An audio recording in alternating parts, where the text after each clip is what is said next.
আসসালামু আলাইকুম। আমার এই ভিডিওটি দেখার পর আপনারা একটি ভিডিও দেখতে পাবেন, যে ভিডিওটির মধ্যে নাসা রিলিজ করেছে 1996 সালে। আমি আজকে ভিডিওটি দেখতে পেলাম এবং ভিডিওটি দেখার পরে আলহামদুলিল্লাহ আমার আল্লাহ পাক রব্বুল আলামিনের কুদরত এবং পবিত্র কোরআনের সূরা মুলুকের 3-4 নম্বর আয়াতটা আমার মনে পড়ে গেল। যে আয়াতে আল্লাহ রব্বুল আলামিন বলেন, তিনি সপ্তম আকাশ স্তরে স্তরে সৃষ্টি করেছেন, তুমি করুণাময় আল্লাহ তাআলার সৃষ্টিতে কোনো তফাৎ দেখতে পাবে না। আবার দৃষ্টি ফেরাও, কোনো ফাটল দেখতে পাও কিনা। অতঃপর তুমি বারবার তাকিয়ে দেখো, তোমার দৃষ্টি ব্যর্থ পরিশ্রান্ত হয়ে তোমার দিকেই ফিরে আসবে। তো নাসা যে ভিডিওটা রিলিজ করে, সেই ভিডিওটার মধ্যে তারা উল্লেখ করে যে তারা সৌরজগতে গবেষণার সময় একটি সৌরজগতের আকাশের দিকে একটি গ্যাপ দেখতে পায়, যেটা তারা অন্ধকার দেখতে পায়। ওটার বাইরে যে কী আছে তারা সেটা তাদের নর্মাল ক্যামেরা এবং টেলিস্কোপ দিয়ে তারা সেটা পরিপূর্ণ ভালোভাবে দেখতে পায় না। এই জন্য তারা হাবল নামে একটি খুব পাওয়ারফুল এবং লক্ষ লক্ষ মাইল দূরের বস্তু দেখানোর মতো একটি টেলিস্কোপ ব্যবহার করে এবং সেখানে তারা সেই টেলিস্কোপের সাথে ক্যামেরা ঘুরিয়ে ঘুরিয়ে 10 দিন তারা সেখানে গবেষণা চালায়। এবং গবেষণা করার পরে তারা এতই বিস্ময় এবং আশ্চর্য হয়ে যায় যে তারা যেটা এতদিন মনে করেছিল এটা একটা গ্যাপ, অন্ধকার, একটা ফাটল, কিন্তু আসলে তাই না। ওই জায়গাটা দিয়ে তারা যখন ক্যামেরা চালায় লক্ষ লক্ষ মাইল দূরের বস্তুগুলো দেখার জন্য তারা যখন কিছুটা সক্ষম হয়, তখন তারা বুঝতে পারে যে না, আমাদের যে সৌরজগৎ আছে তার থেকে হাজার হাজার লক্ষ লক্ষ গুণ বেশি নক্ষত্র, মিল্কি গ্যালাক্সি সমৃদ্ধ আরও একটা সৌরজগৎ তারা সেই বাইরে দেখতে পায়। সুবহানাল্লাহ। যে যে ঘটনাটা আল্লাহ রব্বুল আলমিন সূরা মুলুকের 3 নম্বর এবং 4 নম্বর আয়াতের মধ্যে বলেছেন, যে আল্লাহ রব্বুল আলমিন সপ্তম আসমানকে স্তর স্তর রূপে সৃষ্টি করেছেন, তুমি আল্লাহ রব্বুল আলমিনের করুণাময় দয়াল আল্লাহ রব্বুল আলমিনের সৃষ্টিতে দিকে তাকাও এবং কোনো তফাৎ কিংবা কোনো ভুল দেখতে পাবে না। বিজ্ঞানীরা মনে করেছিল এটা একটা ফাটল কিংবা একটা সৌরজগতের একটি অবিচ্ছিন্ন অংশ। তারপর আল্লাহ রাব্বুল আলামিন বলেন যে আবার দৃষ্টি ফেরাও, কোনো ফাটল দেখতে পাও কিনা। কিন্তু তারা সেই ফাটলটা দেখার জন্য যখন তারা গবেষণা চালায়, তখন তারা সেখান থেকে বিস্ময়কর আবিষ্কার করতে পারে। অতঃপর তুমি বারবার তাকিয়ে দেখো, তোমার দৃষ্টি ব্যর্থ পরিশ্রান্ত হয়ে তোমার দিকে ফিরে আসবে। 4 নম্বর আয়াতে আল্লাহ রাব্বুল আলামিন বলেন।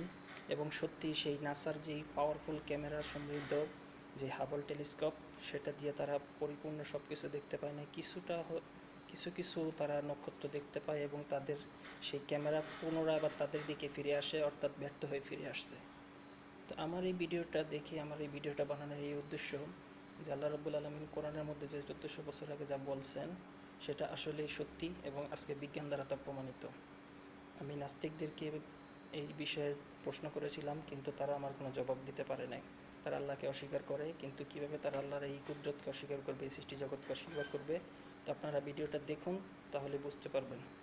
আসসালামু আলাইকুম রহমতুল্লাহি ওয়া বারাকাতুহু। Astronomers in 1996 attempted to do something extraordinary.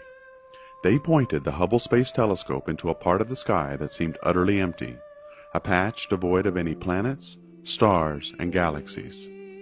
This area was close to the Big Dipper, a very familiar constellation, and the patch of sky was no bigger than a grain of sand held out at arm's length. This was a somewhat risky move by the scientists.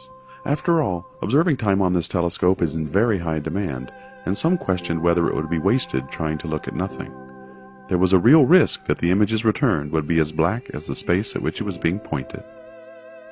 Nevertheless, they opened the telescope and slowly, over the course of 10 full days, photons that had been traveling for over 13 billion years finally ended their journey on the detector of humanity's most powerful telescope, their feeble signals collected almost one by one. When the telescope was finally closed and the images were processed, the light from over 3,000 galaxies had covered the detector, producing one of the most profound and humbling images in all of human history. Every single spot, smear, and dot was an entire galaxy, and each one containing hundreds of billions of stars. Later, in 2004, they did it again, this time pointing the telescope towards an area near the constellation Orion. They opened the shutter for over 11 days and 400 complete orbits around the Earth. Using detectors with increased sensitivity and filters that allowed more light through than ever before, over 10,000 galaxies appeared in what became known as the Ultra Deep Field, an image that represented the farthest we've ever seen into the universe. The photons from these galaxies left when the universe was only 500 million years old, and 13 billion years later, they end their long journey as a small blip on a telescope CCD. These galaxies, while standing absolutely still, are racing away from us, in some cases, faster than the speed of light. The space-time between us and everything else grows larger by the minute, pushing the galaxies in this image to a distance of over 47 billion light years. And because of universal expansion, the farther something is away from us, the more its light is shifted toward the red and the faster it appears to be moving. Edwin Hubble himself discovered this by measuring the redshift of many galaxies, and it's a measure of not only speed, but distance as well.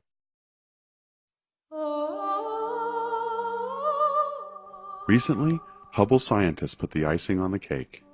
Using the measured redshifts of all the galaxies inside the image, they made a 3D model of the ultra-deep field.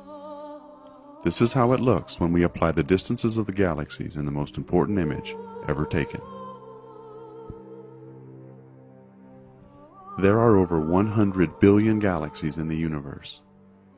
Simply saying that number doesn't really mean much to us because it doesn't provide any context. Our brains have no way to accurately put that in any meaningful perspective. When we look at this image, however, and think about the context of how it was made, and really understand what it means, we instantly gain the perspective and cannot help but be forever changed by it.